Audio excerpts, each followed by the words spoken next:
дар дори рақобатҳои даври сеюми мусобиқаи Ассотсиатсияи футболи Осиёи Марказӣ миёни футболбозони ту 17-сола тими миллии наврасони Тоҷикистон бо ҳамсолони худ аз кишвари Қирғизистон дар варзишгоҳи шаҳри Ҳисор ба масофи ҳамл рафтанд.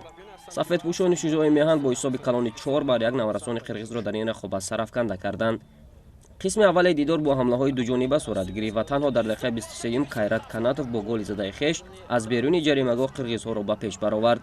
ин бозигар баъд аз он ки дарвозабони тими миллӣ мо Раҳимҷон Салимов аз дарвозаи хеш каме берун баромада буд, бо як зарбаи олӣ яке аз голҳои зебои мусобиқаро ба ҳадаф расонд. дар ҳамин нимаи дидор ҳадди аққал наврасони мо имкони мусовӣ намудани ҳисобро доштанд, вале бо ҳамин як голи меҳмонон нима якум ба анҷом расид. дар қисми дуюми дидор сафедпӯшони тоҷик бо як рӯҳияи қаҳрамонӣ вориди майдон шуда аз ибтидо назди дарвозаи ҳариф маскан гирифтанду имкониятҳои зиёди голзаниро ба вуҷуд меоварданд.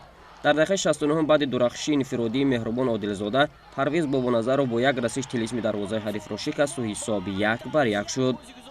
Идрис Давлатзода ки худ дар қисми дуюм ба майдон баромада буд, дар дақиқаи 74 аз иштибоҳи ҳимоятгари ҳариф истифода намуда наврасони тоҷикро ба пеш баровард. баъди ин ду голи хӯрда қирғизҳо дигар тавони рақобат карданро надоштанд. 3 дақиқа баъд аз голи дуюм Фирӯзҷон Шарипов аз паси олии Муҳаммад Назариф истифода карда голи сеюми мунтахаби наврасони тоҷикро таслими дарвозаи Қирғизистон намуд.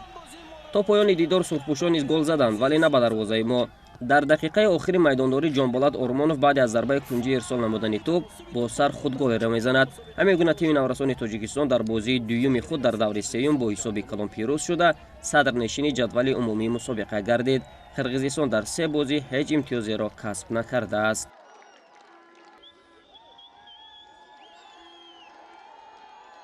Во-первых, хотел поблагодарить болельщикам за то, что пришли и поддерживали нас. И хотел бы сказать спасибо ребятам за то, что показали характер. И киргизы тоже хорошо играли. Матч очень тяжело был. Ну и после как мы пропустили первый гол, мы вообще не расстраивались. Хорошая игра, хорошая атмосфера на стадионе. Хочу поздравить команду Таджикистана с хорошей игрой.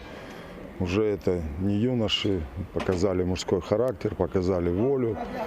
Ну, нам пока рано играть в такой футбол. Мы вытерпели первый тайм, просили футболистов играть также во втором тайме, но не получилось, совсем не получилось. И в конце уже было преимущество полное. Ну, пока то, что есть. Еще раз повторюсь, хорошая команда, хорошая атмосфера.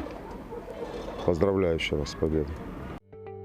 дар бозии дигари даври мазкур наврасони Афғонистон ғайри интизор якачини Эронро бо ҳисоби 2-1 шикаст доданд. ҳамин гуна баъди хатми даври сеюми мусобиқа наврасони Тоҷикистон бо 2 бозӣ дуюр карда бо 6 имтиёз ва тафовути беҳтари голҳо дар зинаи аввали ҷадвал қарор доранд. мунтахаби Ӯзбекистон низ 6 гол дораду дар мақоми дуюм ҷой гирифтааст. наврасони Афғонистон низ дар ҳисоби хеш 6 имтиёз доранд.